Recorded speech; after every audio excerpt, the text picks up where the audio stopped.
Hi, Justyna and Kuba. We are a couple from Poland who travels around Europe in search of traces of our prehistory and inspiring places. And everything we find, we share with you in our videos. Today I'm taking you to Obłazowa Cave, which, apart from its undoubtedly a beautiful location, is also a very interesting archaeological site. Obłazowa Cave is located in Obłazowa Rock, A very characteristic element of the landscape. Limestone domed Obłazowa Rock is and was visible from a distance. In addition, 30 to 33,000 years ago, it wasn't overgrown with forest. Due to its location, it could be a landmark on the trail from Pawlowskie Werchy to, for example, Świętokrzyskie region, or because of its expressive appearance and the cave inside, it might have been a ceremonial site long way from the inhabited area to the south. See the view from the top of Obłazowa Rock towards the south. These mountains in the distance are the Tatras. It is worth mentioning that no traces of human habitation were found between the Obłazowa Cave until the Czech Dolni Westonice, Pawlów, and Lower Austria, but in the Obłazowa Cave are artifacts from these regions. Obłazowa Cave is accompanied by the Przełom Białki pod Krępachami Nature Reserve. It is a beautiful area and therefore popular through the local people as a place to rest and walk. The surrounding rocks are also an attractive climbing area. The rushing stream of Białka is located 100 meters from the entrance to the cave, and the entrance is 7 meters above the river level. A clear path leading to the river passes by the entrance, so it is easy to find this cave, or rather a small grotto. The grotto is made up of a small chamber, approximately 9 by 5 meters in size, accessed through a short corridor. Research has been conducted here for many years, led by Professor Waldy Nowak from the Jagiellonian University. Obłazowa Cave, the main entrance. But before the excavation, it was under the ground. Researchers only saw this threshold and above it this triangular opening, and people used it to enter to the cave. During the excavation, it turned out that under this opening, which was dug in modern times, was the main entrance, and there were very interesting artifacts. The first people who inhabited the cave, who visited the cave, were Neanderthals. The first time they were here, it was 100,000 years ago. They returned several times. We found after them some stone tools And splitters from the Pieniny radiolarid and reindeer antlers, as well as part of a rhinoceros or mammoth rib, which have survived since the time of the Neanderthals. As in many conveniently located caves, people stayed here, with some breaks, until the Middle Ages. This is what the inside of the grotto looks like today. You can see some things left for protection when the excavations were over. But the most interesting findings are from 30,000 years ago, and they are the reason we show this cave to you. Those artifacts are found in a very humic layer, And in this dark brown, strongly humic cave silt was placed a consistent set of items. It will be best to show the featured group in this book. The Older and Middle Stone Age in the Polish Carpathians, chapter Research Results in the Obłazowa Cave. Authors Teresa Madejska, Adam Nadachowski, Paweł Waldy Nowak. Look at this drawing. Firstly, some big stones that form a kind of a circle are visible. Inside the circle of pebbles there was a sandstone tablet, and next to it, and in the immediate vicinity of the three largest boulders, was the oldest boomerang in the world. Look at this interesting sketch for a moment. Next to the boomerang you can see a human finger bone and perforated tooth of an Arctic fox. Second human finger bone. A core of Jurassic flint. Świeciechów flint precore. Conus snail shells. Two more perforated teeth of an Arctic fox. A bone bead. Bone perforator. Hammers and grinders. A rock crystal scraper. Mining tools made of horns. Most of the items were covered with ochre. Here is a reconstruction of the described assemblage. I show the photo according to how the whole group was arranged in relation to the entrance. The entrance is there.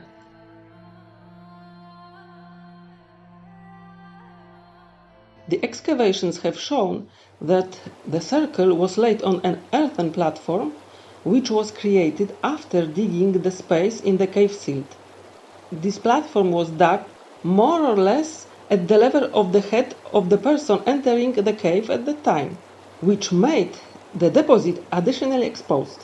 The described impressive kind of stone circle was built of granite and quartzite pebbles brought to the cave from Przybiałka. The boulders measured up to 60 centimeters each and weighed about 60 kilograms. Here is the Białka River, and this is, I think it's granite. Pebbles like this granite formed a circle in Obłazowa cave. Look at the described grotto once more in this way. We remember that the person who entered the cave had this group at the level of the head, but for our comfort we try to find it on the ground. So, drawing in the book.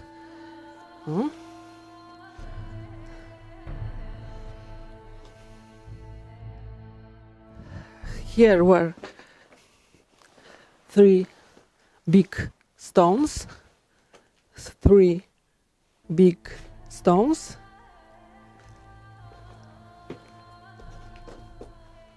two big stones, and inside was boomerang,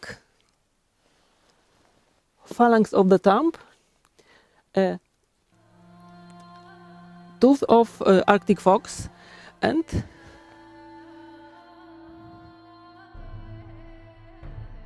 here was another phalanx of the finger. It was the phalanx of little finger. Other artifacts were around this group. This assemblage was dated several times in laboratory in Gliwice, Poland, in Oxford, and radiocarbon dating gave the date between 33,000 years ago, and with one exception, it was boomerang. The dating from boomerang was surprisingly young, reaching the last cold maximum. And for Professor Waldenowag it was a surprise because the sample of boomerang hadn't enough collagen. So, because the group was consistent and came from one layer, it was dated to 33 years ago. So a boomerang. It was cut from a mammoth tusk and polished. Experts say it is a Queensland type, non-returning with good aerodynamic properties like many operational Australian boomerangs. The world champion in boomerang sport, Mr. Forst, was throwing a replica of the boomerang from Obłazowa cave. It flew faster and farther than ordinary stick of similar dimensions. There was a publication in Nature with this information in 1995.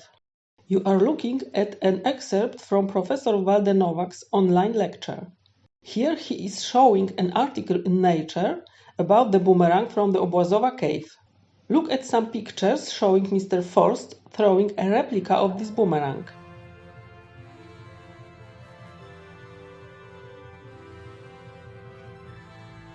And this is a drawing showing the flight line of this boomerang.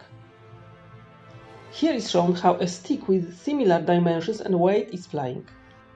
The boomerang from Obłazowa is so unique that it is difficult to relate to similar discoveries from the era, except for one completely forgotten one. Until this discovery, the world's oldest boomerang was an object excavated from a pit bog at Brabantse, Denmark, but I did not mention it. This wooden artifact comes from a much later Mesolithic period, and it is recognized by the world of science a fully fledged boomerang. Closer to the time of Obłazowa artifact is a slightly arched object made of a mammoth bone, possibly a rib, found in a brick factory in Stilford, Austria. In the 1960s, Oswald Mengelen from University of Vienna studied the artifact from Stilford in Austria, and he thought that it was boomerang. Unfortunately, this finding haven't got both endings, so the sensation didn't go around the world. But if you have the photo of this artifact, or maybe you know something about it, please write to me, because I dug the internet and I haven't found any additional information about it and any photo of it. So please, if you know something about it and maybe you have photo of this artifact, please write to me. Returning to Podkarpacie. Świeciechów flint pre-core is also noteworthy. It comes from the Enopol area. It's about 250 kilometers from the Obłazowa cave. Interestingly, chocolate flint was found in this layer, Świeciechów and Jurassic near Krakow, but the participation of local radiolarite is small. Another finding, rock crystal scraper. It is interesting because in Poland it is very rare. It is typical for Pavlovian sites.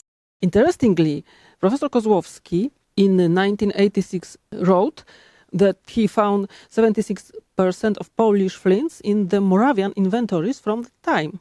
It is worth to say a few words about Konos snail shells. It's here, and another is here. Two Konos shells. They were Miocene shells, fossils, gouged out of sediments. These are the shells I'm talking about. I show them using an excerpt from the already mentioned lecture by Professor Walde Nowak. These shells were drilled and additionally slightly ground on the site, created a kind of whistle, ocarina. And these are similar shells from Dolní Westonice in the Czech Republic. These shells from Obłazowa cave and Dolní Westonice probably come from the border of Austria and the south of Moravia, from the foot of Pawlowskie Werchy. There, in the place of sediments with these shells, a settlement and a workshop were discovered. In this workshop, shells were prepared from the sediments, and people made from them, among others, whistles, ocarinas, and maybe pendants. And very interesting are also horn wedges, here and I think here and here. Horn wedges. They are mining tools which are known from later times, from the end of Stone Age. For example, krzemionki opatowskie. Those tools were used to help to remove lumps of raw flint from surrounding rock. In the discussed layer, there is no household waste and leftover from, for example, flint production or quartering of hunted animals. The assortment of these objects gives the impression that they have been selected, and most of them can be assessed as of considerable value for their contemporary users, which was emphasized many times by Professor Waldenowak. Maybe I haven't mentioned, due to cultural features, the group of discussed finds is linked to the Pavlovian culture. A few more words about the phalanges of the fingers of the hands found here. For one thing, the find doesn't mean that someone's finger fragments were cut off on the spot. Professor Waldenowak said in a radio interview a few years ago that, according to him, these bones were brought to the cave. The bones can be associated with, for example, a symbolic or partial burial. They can also be a kind of amulet. Maybe they belong to a powerful shaman? When interpreting the discussed group of finds, it will be interesting to quote excerpts from the book The Older and Middle Stone Age in the Polish Carpathians, chapter Research Results in the Obłazowa Cave, authors Teresa Madejska, Adam Nadachowski, Paweł Waldenowak. Unfortunately, it is only in Polish, but I translated it for you. We should give serious consideration to the possibility of the Layer 8 assemblage being a manifestation of practices with ceremonial features such as initiation, sacrifices, funeral rituals, or shamanistic practices. There are many indications that Obłazowa at that time could have been a ritual place far from the permanently inhabited area. Later, our authors write that the phalanges of human hands are the key to solving the puzzle of this arrangement with boomerang. The more and more numerous representation of hands in various Western European caves, for example Gargas, which were already recognized in 1910, should be recalled. Many of the presented hands lack fingers, which has already been interpreted in various ways. It seems that the discovery in Obłazowa tilts the many years of discussion on this issue to the benefit of recently less numerous supporters of the hypothesis about sacrificial amputations of parts of the fingers, which are so widely described in ethnology. And archaeology also provides unambiguous evidence for this. Here, the site of Murzak Koba in the Crimea should be indicated. Bibikov wrote about it in 1940. A twofold burial of a woman and a man was found there, but the woman did not have two phalanges on the both little fingers, which, it was concluded, had been lost a long time ago. According to an anthropological study, the woman lost the tips of both little fingers on both hands as a child. Finding from Murzak Koba on the Crimea, left hand without two phalanges of the little finger. These phalanges. Now let's slip through 15,000 years and let's stay among the people of the Magdalenian culture. Here is a stylized figurine of the so-called Venus, also dated to 15,000 years back. Admit, we got good numerology out of it. The figurine is made of sandstone. Of course, this is a symbolic approach. Only its most important features are emphasized. These performances are not easy to interpret, although there are some clues. I have been following them for some time and soon I will introduce you to something about it. For now, it is important that we are dealing with a symbolic female figure. The interpretations that convince me the most link this symbol to the sphere of the sacred. Such an interpretation may be led by, for example, publications by Professor Gąsowski or the currently unfashionable Professor of University of California, Maria Gimbutas. So, Venus of Obłazowa. It was discovered in 2016 by Professor Waldenowak. The stylized badge is 5.3 centimeters long, 3.2 centimeters wide and 0.7 centimeters thick. Following a sacred trial, it is a small devotional figurine that you can always have with you. Finding her in a cave that 15,000 years before the creation of this figurine was a place associated with religious rituals is interesting. Has the cave retained this function for so long? A feature of this statuette and other figurines of this type are extremely protruding buttocks resembling, I know, the backside of a waterbird, as well as a torso neck without a marked head. On the other side, the figurine from Obłazowa has a slightly outlined pregnant belly or breasts. There are calcite lines on both sides of the figurine that make the artifact even more attractive. Of course, it's a symbolic form. Only most important features are emphasized. This find is especially valuable because only two other places where figures of a similar type have been found are known from Poland. These places are Wilczyce and Dzierżysław.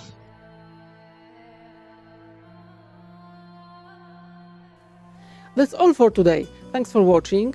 If you enjoyed this episode, please subscribe. And for me it's motivating. So, see you in the next episode. Bye!